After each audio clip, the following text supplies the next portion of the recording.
The following is a presentation of Project Independence and WCWP. Project Independence is the Aging in Place initiative of the town of North Hempstead. We provide programs and services designed to assist and support the older town residents who wish to remain in their homes as they age. If we don't currently provide a service, we will try and connect you to that service. Call 311 or 869-6311 to get more information or receive services.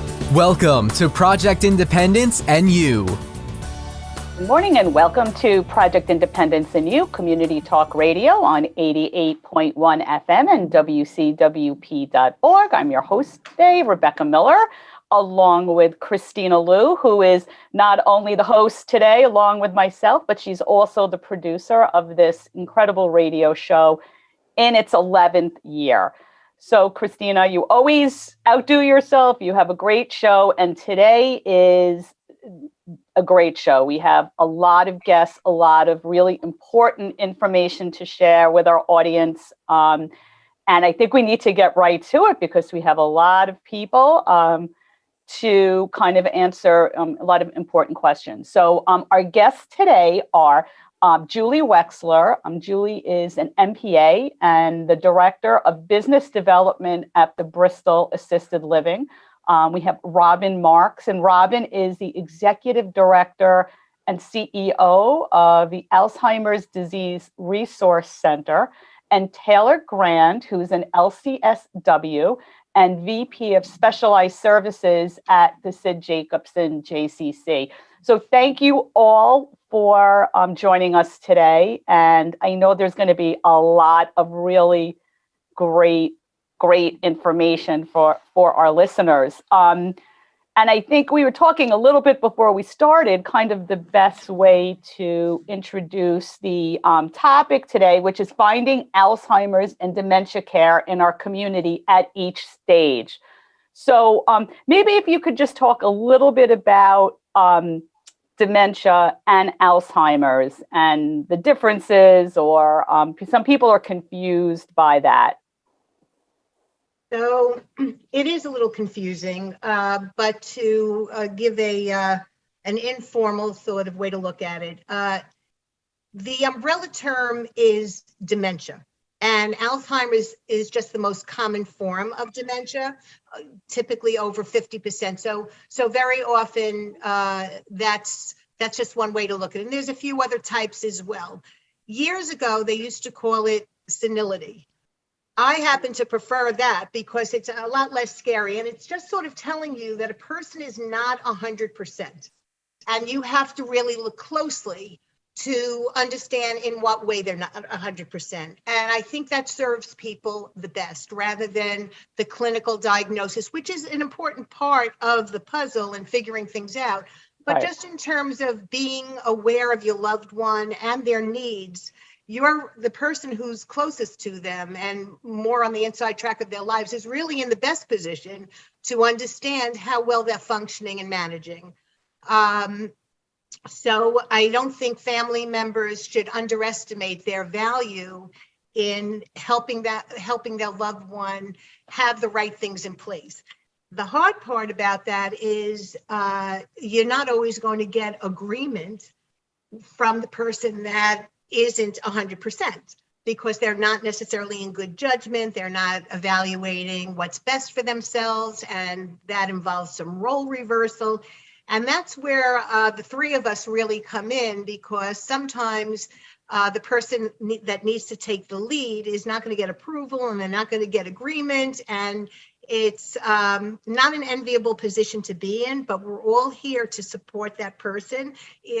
Our services and programs, whatever we're offering for the diagnosed individual, we're also recognizing that it involves the whole family. And we're here for that support as well. We help the helpers. So right. That's so important. Yes. So many people, I don't want to say especially seniors, but people don't like to ask for help. They have to acknowledge they're sick. And I suspect that the younger the person is, it's probably harder to kind of convince them or offer the kind of help that could be helpful. It's hard at every stage. We're creatures of habit. It's the human condition, right? We all like what we know. We all kind of stick to things we're familiar with, sometimes even if it's not good for us. If anyone ever had a lousy boyfriend that they hung on to a little too long, you can relate to that. But change, we do make changes along the way. Like we start out in elementary school and that environment is appropriate for that age and stage. The desks are so high, the playground equipment is rather safe.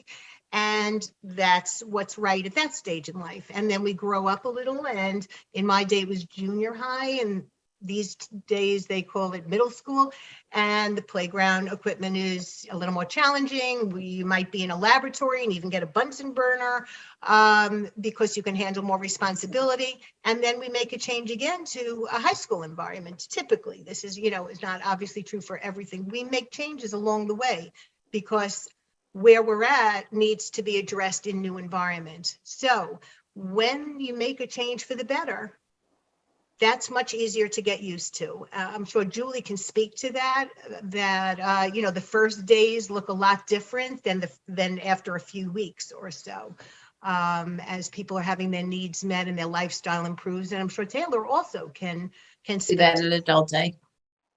Right. So I guess it's best when you're trying to talk to the person who is going through maybe the early stage of it, to approach them with all of the different options from, the adult day or counseling starting out into whatever is available. So it's always best to have all this wonderful information that you three are here to offer. So generally, just out of curiosity, do you hear first from a family member? Like, would a family member call you and say, I suspect this, how do I approach it? What kinds of advice do you give? So that, Taylor? So at Sid Jacobson JCC, when most of our phone calls interested in whether it's our adult day programs or additional support for the caregiver, the phone call typically starts with the family member.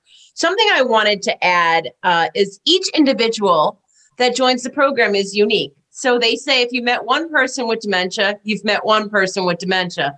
So it's very hard to say whether it's at this age or later in life, will they have a harder time adjusting to programs and services? It's really our job to help guide the family and be where they are to help them connect through what would be most effective for that family member. So at SID, we do see a lot of younger individuals. We actually have the first of its kind young onset adult day program. And those are for individuals in their 30s, 40s, 50s, and early 60s with a dementia diagnosis. So when you say the younger they are, that's who comes to my mind. And it typically is challenging because you're talking about a person who typically at that life stage is working, is taking care of their children who may be in high school or college.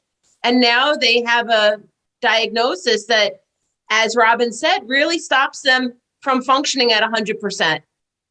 And so it's really very challenging for the younger individual to connect to programs and services. And that's where it's so important that they have something that is designed for their interests and their life skills and where they are in life. And I just want to also add, I think, what's different with a dementia diagnosis compared to maybe a diagnosis of diabetes or heart disease. I think in our culture, we're very used to kind of going to the doctor and the doctor writing a prescription and we take medicine and it makes us better. The treatment for Alzheimer's or a dementia diagnosis is sometimes not like that. It's accessing services, it's accessing caregiver support to support the family, it's accessing adult daycare so that the person can live, have purposeful days and have structure in their life.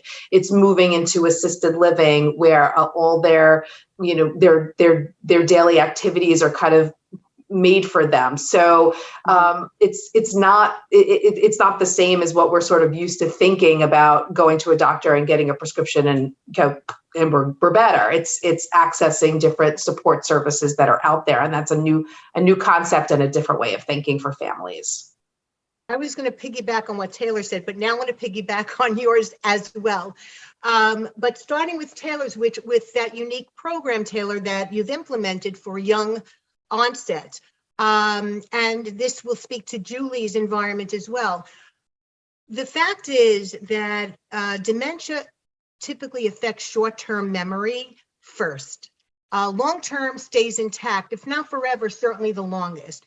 So it makes it crucial to really be connecting with people where they are, and you have to understand their history in order to do that if their short-term memory is failing. So the cultural touchstones for someone who's in their 40s or 50s, and the music they listen to and the kind of dancing they did is going to be different than with the older set. And that's, in Julie's environment, which places a big emphasis, we all do actually. We know there's not a cure. What we're all about is improving quality of life and making the most of each person each day all through the journey, because it's progressive. And we all understand that, and we have the adaptations, and we continue. Again, it's not a one-size-fits-all diagnosis. Neither is the journey. So we're all here to sort of be nimble and respond as things are going on. So in Julie's environment, forgive me, Julie, because I just happen to be very familiar. There's a big emphasis on, in the programming, just keeping people engaged socially and intellectually. That stimulation and socialization that Taylor's providing in a community setting and Julie's providing in a residential setting, that is crucial to keeping a person engaged as long as possible and in the best possible way. Right. I think we always talk about, what we keep just saying is this continuum of care. And that's why I love having, all three of you kind of on together, because it is, a journey. And I think, before we started, we were just saying, it's just how to even get connected. It's overwhelming. It's scary. I mean, I think we've all been, in the field and have seen people dealing with this. And so I just love to kind of showcase what each of your organizations are doing. So Robin, with the Alzheimer's Disease Resource Center, is this something they would pick up a phone call? If I'm a family member, would I pick up the phone and call and just say, I need help? Do you need to know what you're looking for? How would that kind of process go? Start with the phone call, and we figure it out from there. We have a fabulous social worker on our staff. Sharon Reichman is care coordinator and director of outreach. She will have the conversation, or I will, depending on who gets the call, to get a handle on what is going on and what's bringing about the need for a change, because the person didn't call me a year ago or 6 months ago. So something is typically prompting this outreach. And once we get a sense of that, we can help. Sometimes it's a referral. Somebody needs a neurologist or a neuropsychologist. We deal with, there's things that go along with the aging process that are in the typical or, normal realm. Someone may need an orthopedist or a rheumatologist. We are specific. Our lane is definitely dealing with cognitive decline. So we're a great resource when people need to know who to go to. And we're also there. Our support groups are for spouses, which is a different experience than for adult children. So we separate that. And we also have a support group that's called Share the Care for people who are transitioning their loved one to an assisted living environment, and to help them with that struggle of guilt often that they feel.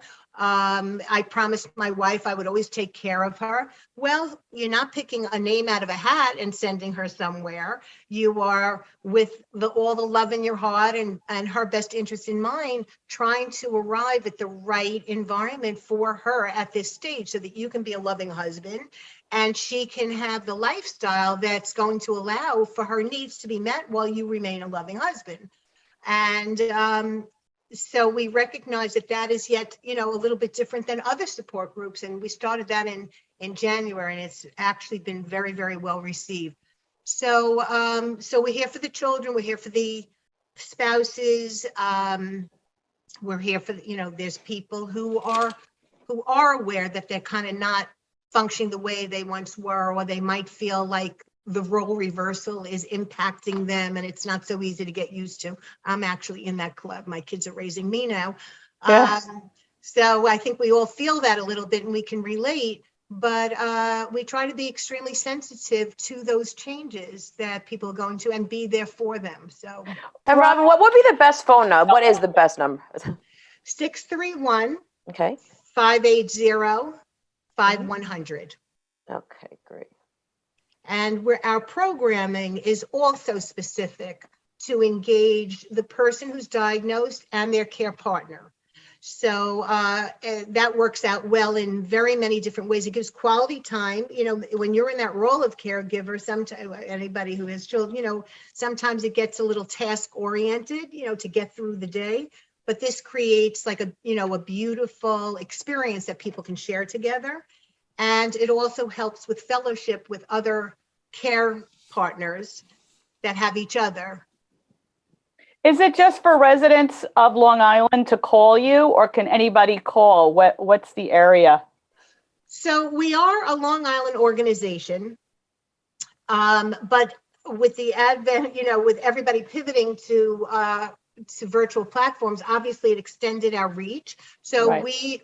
and there might be people who have folks in Florida, so Right. we're really here for everybody, but we are we count on the Long Island community to be there for us, and they count on us to be there for them, but it doesn't preclude our reach to other places. Right. And with the support groups, are they in different locations, or are they virtual? Which we're approaching a break. We'll have to. Yeah, Yes, yes. we'll address Yes, that and question. yes. We have to take a quick break. Great show. We will be back with Julie Wexler, Robin Marks, Taylor Graf, and Kristina Liu and myself. You're listening to Project Independence and You on 88.1 FM and WCWP.org. We will be right back. Take WCWP with you wherever you go with the WCWP app. Listen live 24/7 to all of our streams, all from one app. Plus, call the studios directly from the app and visit our social media. Download the app through the iOS App Store on Apple devices or the Google Play Store on Android by searching WCWP Radio, or visit WCWP.org for links. The WCWP app, available now on iOS and Android devices. And welcome back to Project Independence and You, Community Talk Radio on 88.1 FM and WCWP.org.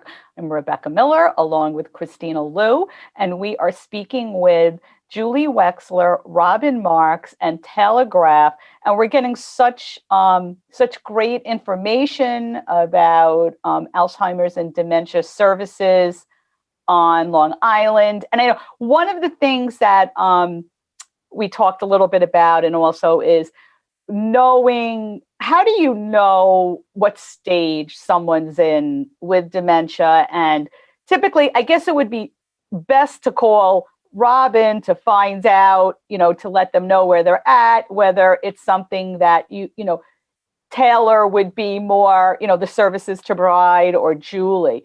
So how does the staging work, and how do you make your recommendations based on, I guess, the stages that people are in?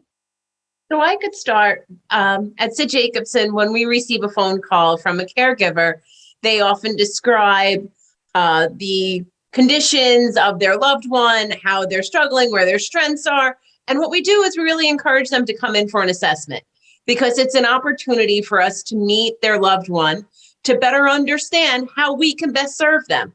So we partner with the family to figure out which one of our programs is the right fit for them or other services in the community, as well as that they're the right fit for the program, right? So it's a match between both. Program needs to be a fit for them, and they need to be a fit for program or services.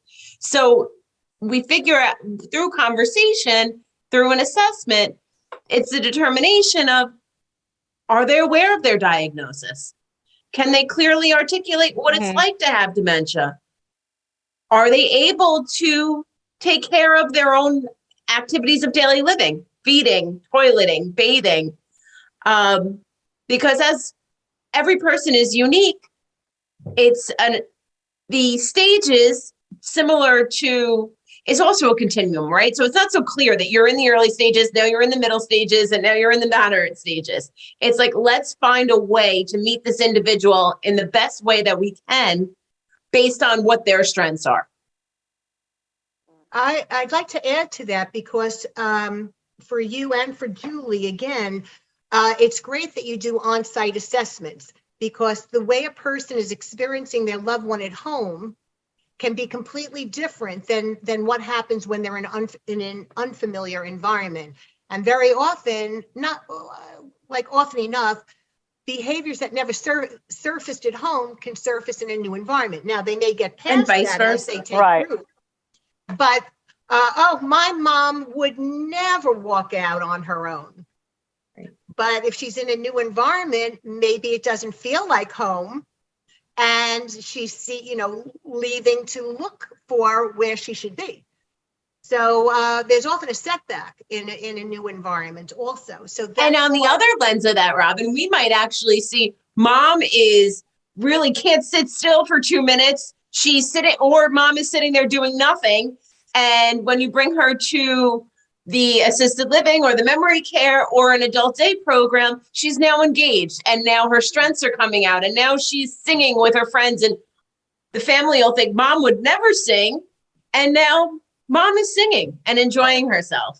Yeah. And I also don't want us to get too hung up on they're in this stage, this is the service they need. Because a lot of it has to do with also what the external circumstances are. So if you have mom who's has recently gotten a dementia diagnosis, but she's living at home and you're working full time, and and you're having difficult finding appropriate home care, and mom doesn't want anybody in the house, or, so different things are going to work for different families based on a lot of other external circumstances.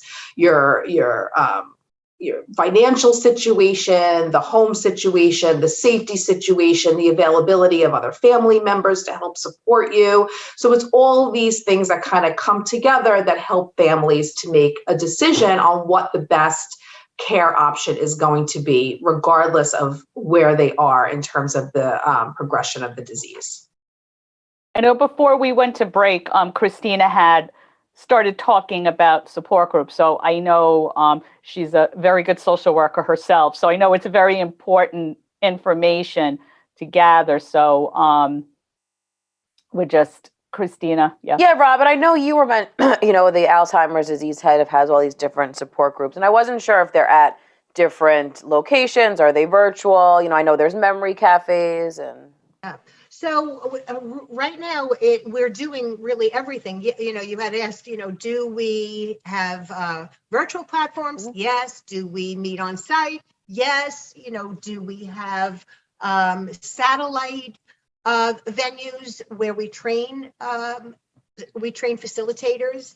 So they're under our umbrella, and there's a partnership there. Yes, we do that. And here's very wonderful news that as of May 2nd, only because that's a Monday, we actually are relocating to 200 Carlton Avenue in East Islip, and we will have we'll be returning to on-site caregiver support groups and programming as well. So we're very, very excited about that. And you're kind of like the first to know our brand new address. We didn't even officially announce it. Oh, you heard it here first, everyone. So, we do everything. We even meet people in libraries. Like sometimes, we know that transportation can be challenging sometimes.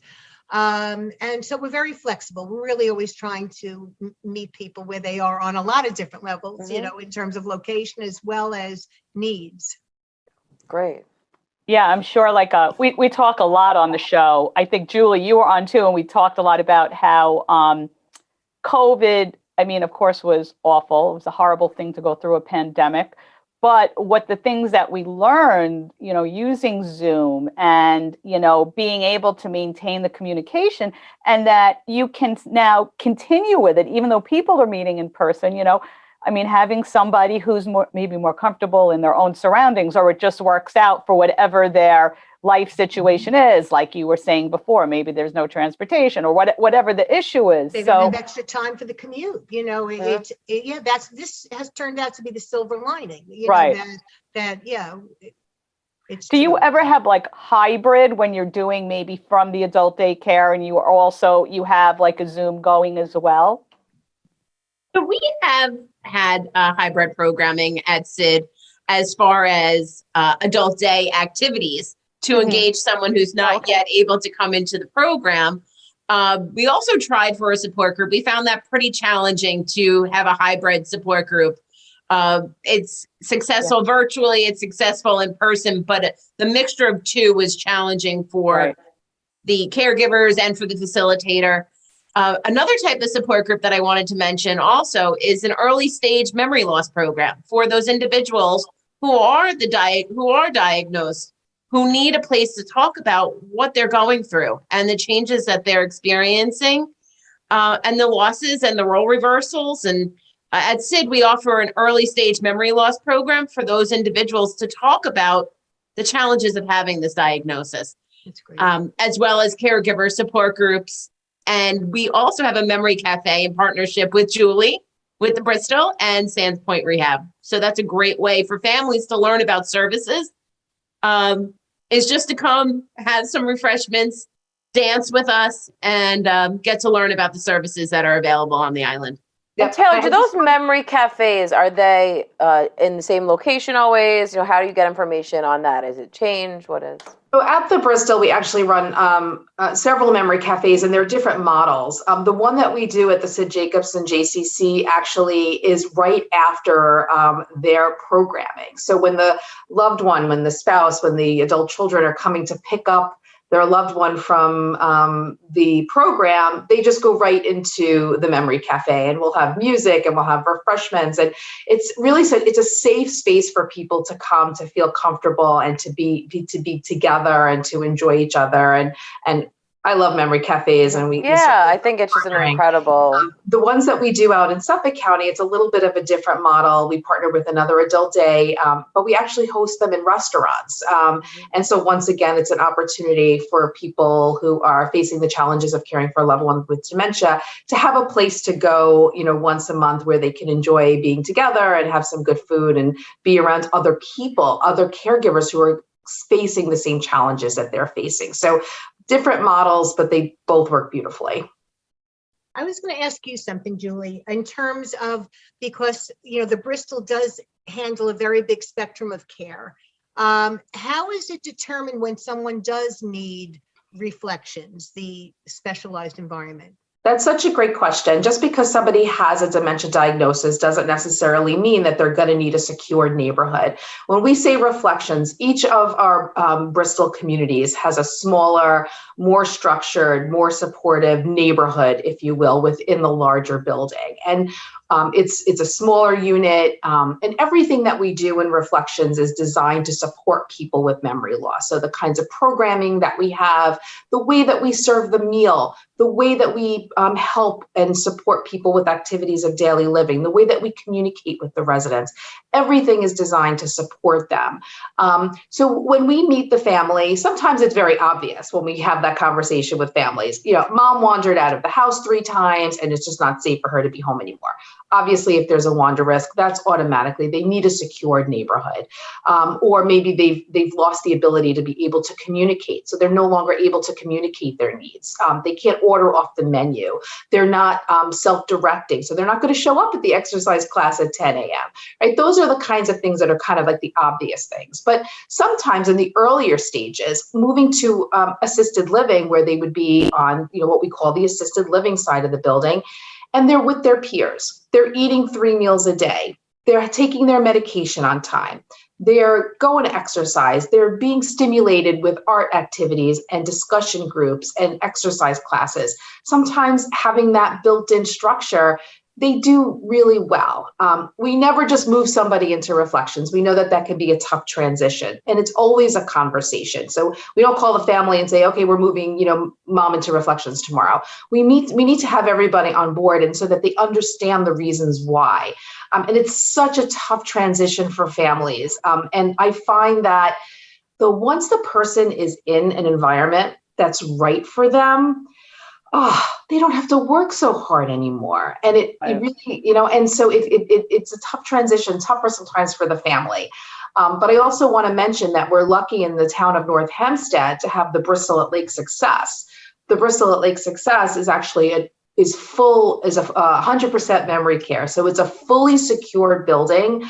You've probably seen it on the North Service Road traveling west. And that building's been open for about 5 years, and it's a fully secured building. So even the way the building was built, the physical structure of it is designed to support people with memory loss, that it has circular hallways for folks who like to wander and the bright colors. So everything in there is really designed to support people that have a dementia diagnosis. What's the occupancy like? I mean, is it always 100%? So we do have availability. It really depends. We have 16 Bristol communities now, so it really varies from building to building. And but typically, what happens is, Taylor was saying before, who's the person who usually calls us first? Usually it's the adult children. And what Robin was saying before, usually something has happened, right? Nobody just wakes up one morning and says, I'm just going to start looking for assisted living for mom. So something has usually happened. There's a fractured hip. Maybe dad passed away and he was the primary caregiver. Maybe mom has wandered. Maybe now there's new behaviors that are coming up. Maybe mom is increasing agitation, or just think something has happened in the family's life. And so when you call us, we ask you a lot of questions because we want to make sure, listen, this is your mother. This is your most dearest person in your life. It's your spouse. And this is, we know that this is a tough conversation and making that phone call was very difficult for you. And so we want to get to know you. We want to get to know what your needs are, what your expectations are. And we want to make sure that like Taylor was saying, that it's going to be a good match for your family. So we ask you a lot of questions, and typically the first step is for you to come first and visit. I always recommend families to come first and visit on their own, because it can be very overwhelming. And certainly if you're going to go to multiple communities, which one had the bigger apartments, which one had the swimming pool, which, it's so hard to remember. It's kind of like when you're doing college visits, like you love it when you're there, but then afterwards you're like, wait, which school was that? Right. So it's a similar concept. And it can be even that much more overwhelming for somebody who has some memory loss and maybe is a little resistant to moving to begin with. So we always suggest to families you come visit first on your own. You find your favorite, the one that's going to work for you, your family, and then schedule a time for mom to come in. Definitely. Now, I was going to say one of the interesting prompts sometimes is that starts the momentum going is a parent may have been hospitalized, and this is the parent that says, I don't want to move, I don't want any help, I don't want, and they're dealing with the child or the spouse is dealing with all this resistance, and then this hospitalization then results in a rehab environment, and in the rehab environment, which is typically also including a little more socialization than a hospital environment, sometimes that loved one realizes, I haven't seen my mom this social. She's like eating with people, she's holding court, or my dad, and that gives the person the confidence to not necessarily like overrule, but at least to start thinking in another direction. Well, maybe there's another handle on this that I should be considering, because it's great to see my loved one really engaged, and that could start the exploration of other answers. Right. It's so hard. It's like, we talk about this a lot. Even like doing your own will. Some people put it off because they feel like it means it's the end.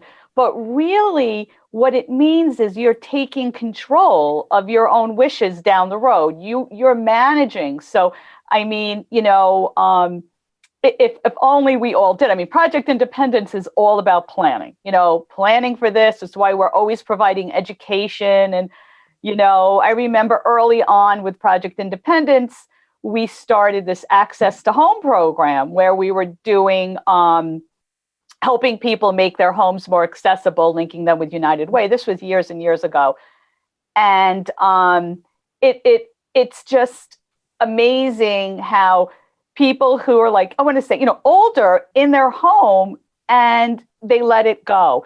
And now at 80, maybe they have to deal with contractors because their roof is creating, leaks in their windows and everything has to be replaced. So now at this age and, so that information we learned 15, 20 years ago, it helped me. I just replaced everything because if there's even a thought that you're going to be in your home, make sure that, you keep it up. So it's all about planning, but people still don't plan.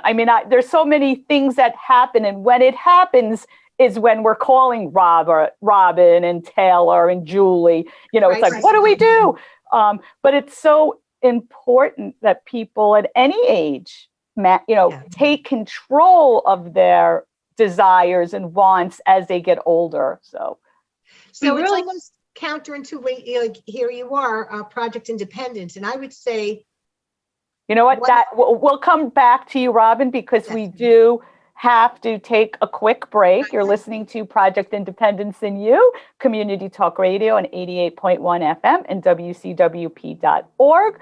We will be right back. WCWP is your home for great music and great conversation. You'll find all that and more on WCWP.org. Listen live on the web, check out the lineup, subscribe to podcasts, and stay up to date on the latest station events. Get in touch with us and let us know if you like what you're hearing. And find out how you can support or get involved at the only community public radio station serving Nassau's North Shore. Plus, sign up to get a free bumper sticker. It's all online at WCWP.org.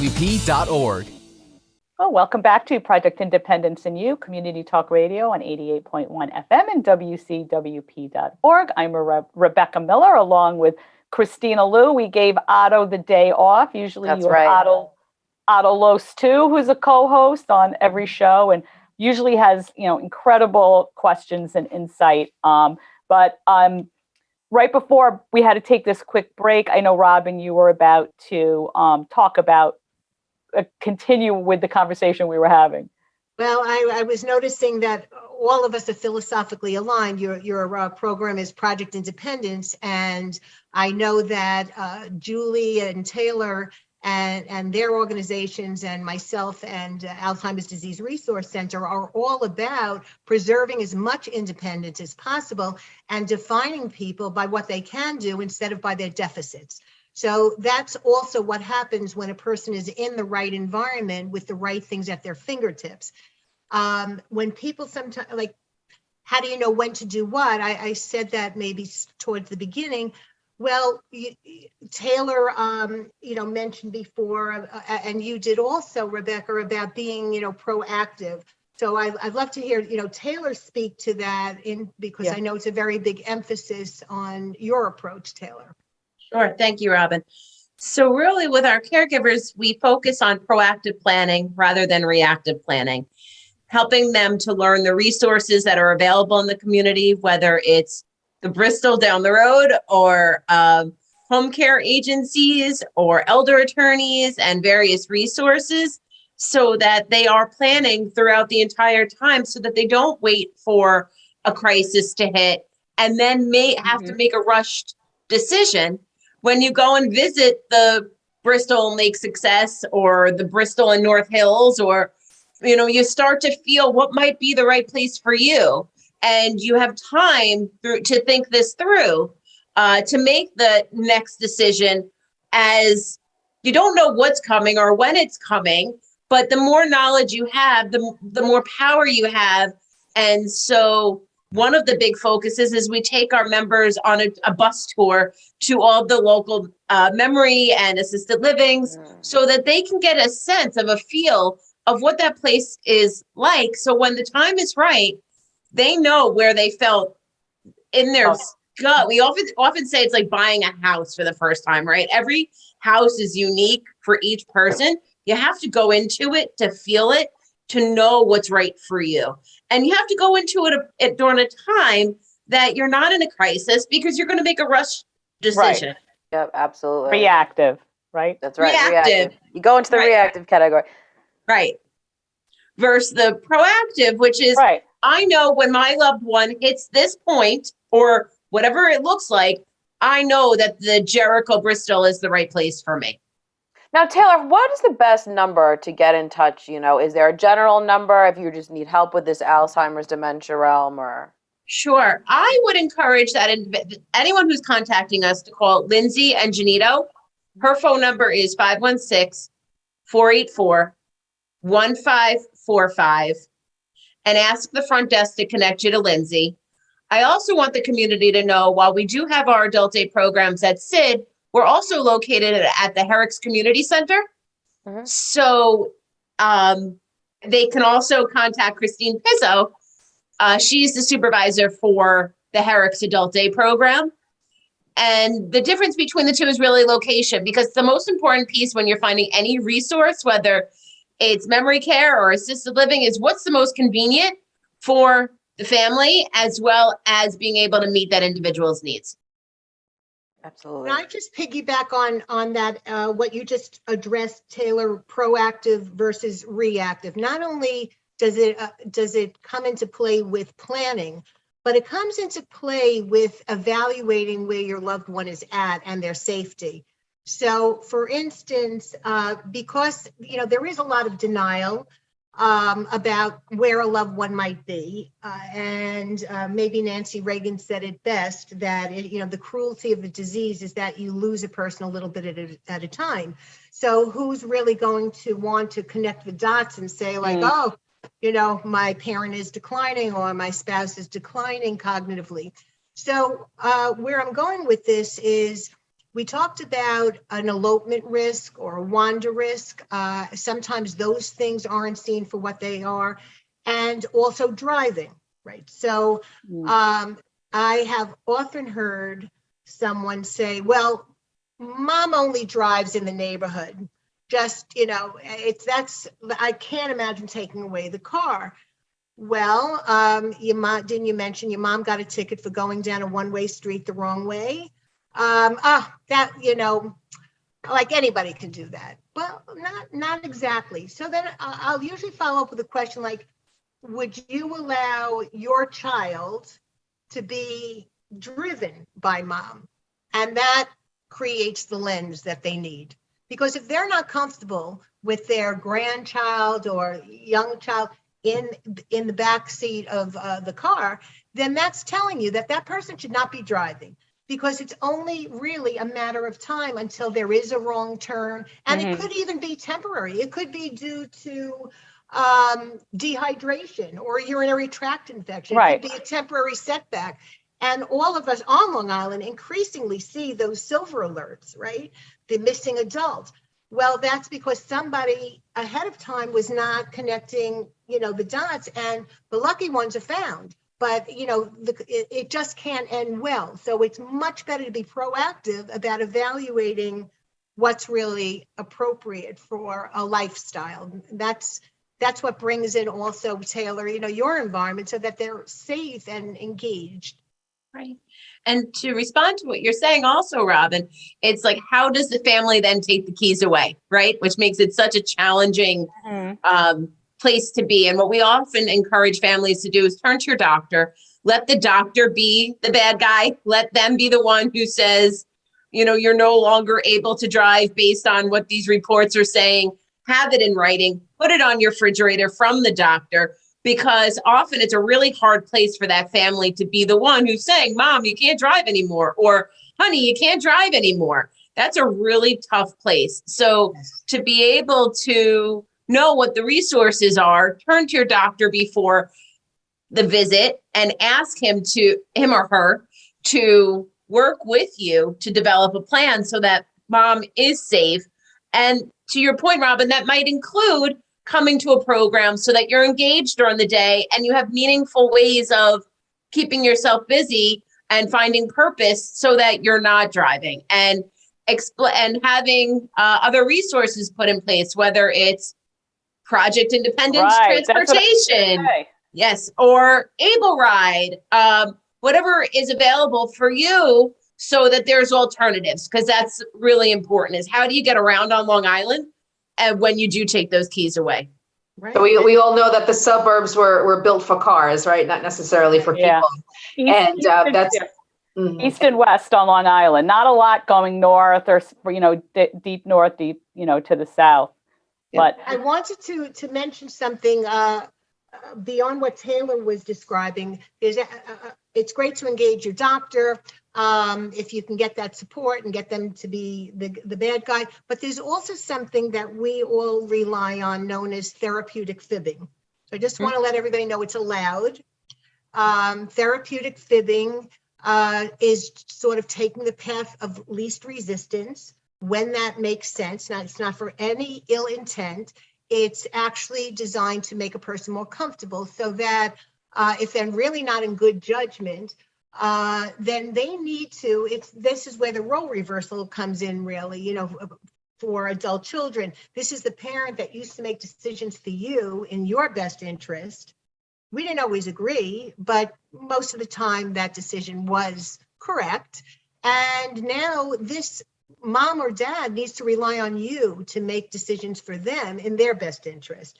And I promise every adult child, you are their best chance for staying well and staying healthy as long as possible. They need to rely on your judgment, even when they don't agree. So that's an important aspect in all the dynamics that go on. And I definitely encourage in those times that, the car had to be brought into the shop. If there's going to be perhaps an adjustment to adult daycare, they're doing work on the house, to give a person a chance maybe to try, or assisted living as well, to try a new environment and not feel like this is it for the rest of their lives, and not take away all the, use some temporary, you need more physical therapy, but they can't do it here. So they're going to be doing it at the Bristol. They have great physical therapy. There are services that continue. And sometimes just to make it more palatable, because if someone doesn't really have full logic, you can't appeal to their logic. Right. Even if you get them to agree, it's a temporary victory because there's short-term memory loss. right. So it's just, these are the factors that we consider and address in our worlds that we're in. And in any transition, particularly with somebody with memory loss, is going to be difficult. So whether they're transitioning to adult daycare or they're transitioning to assisted living, we work with the family to come up with something that everyone is comfortable with, and it's going to be different for everyone. But yes, the idea of therapeutic fibbing, we've seen it work really beautifully with people who are just coming for for the rehab, or maybe the family's going on a vacation, or maybe there needs to be some construction done on the house. And I can tell you that the vast majority of the time, once we get, I know, Robin, you always say this, the first days are the hardest days, right? The first day is the worst day, I say. Once we get through that, and this becomes the new routine, the new way of life, everyone adjusts. The vast majority of people are not running out of our buildings. Because they feel safe and they're having fun, and it really just becomes the new normal. And it doesn't happen. And it doesn't happen overnight for everyone. Some people it does. Right. It's incredible to watch. Some people, they move in the next day and it's like they've lived there forever. And for some people, it takes a little bit more time. But we're here to support you. This is what we do. And the vast majority of people really adjust beautifully to the new routine and the new environment. So you guys really, it seems like there's, even from when I started with Project Independence, there's so much more information and successful processes that you go through with people who have it. And, and there's no shame in it. There's less shame. There used to be this stigma with Alzheimer's back, that it's just, this horrible thing. And people would, be written off in a sense. And now it's like, it's all about living well. The quality of the life, and just sitting here listening, because we always say we're so fortunate to have this forum where we're able to showcase wonderful organizations that are out there, and as I say, so much of this people deal with alone, and it's confusing. And I just think of the caregiver, like what steps do you take? And the fact that, all three of your organizations are out there to really walk you through.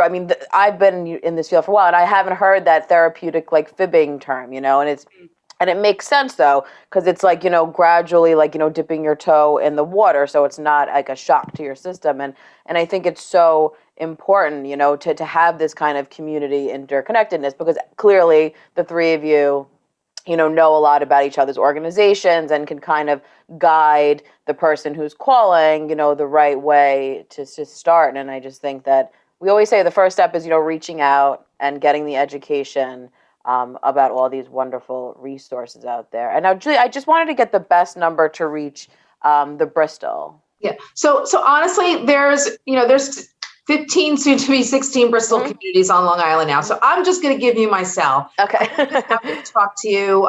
Every Bristol is at a little bit of a different price point and has a different flavor, if you will. So I'd be happy to talk to you and kind of sort out which one, which direction for you to go in. So my cell number is 631-926-8864. 631-926-8864. Perfect. And I just want to, if I could just say, I just want to piggyback on something Rebecca was just saying. People think like, oh, is there an epidemic of Alzheimer's disease?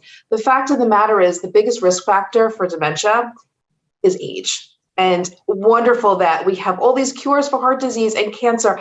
People are living longer. And with that comes an increased risk of a dementia or an Alzheimer's diagnosis. So there's a reason why, the Bristal is a 22-year-old organization. We had one, and now we have 24. And people are living longer, and there needs to be different care options available out there for families. So, and the same thing with adult daycare. I come from the adult daycare world as well, and started working for adult daycare 20 years ago. And these programs on Long Island have really grown and flourished because the need is out there. And so we're here to really support you, regardless of your family circumstances. We want to hear from you so that we can help point you in the right direction.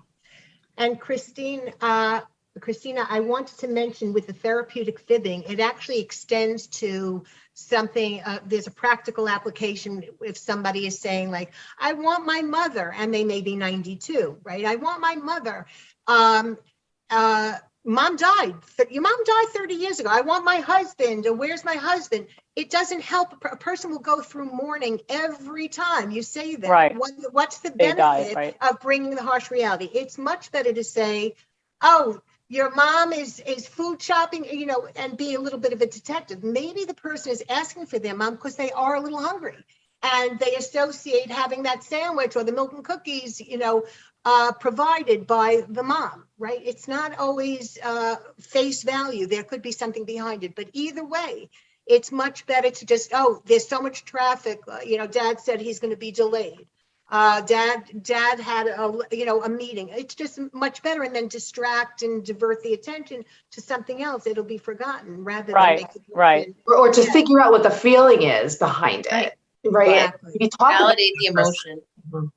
I wanted to mention one other very nice thing about Alzheimer's Disease Resource Center for the people on Long Island. We have some very wonderful signature programs in art and music, specially designed for people with cognitive impairments, and all of these support groups that we offer, and even presentations. Everything we do for a diagnosed individual and their loved ones is free of charge. So there is no charge for our services. We are here for you, and I think that's another distinguishing factor for Alzheimer's Disease Resource Center. We're very proud of that. We feel dementia and Alzheimer's is enough of a burden and enough of a struggle. We don't want to add a financial component.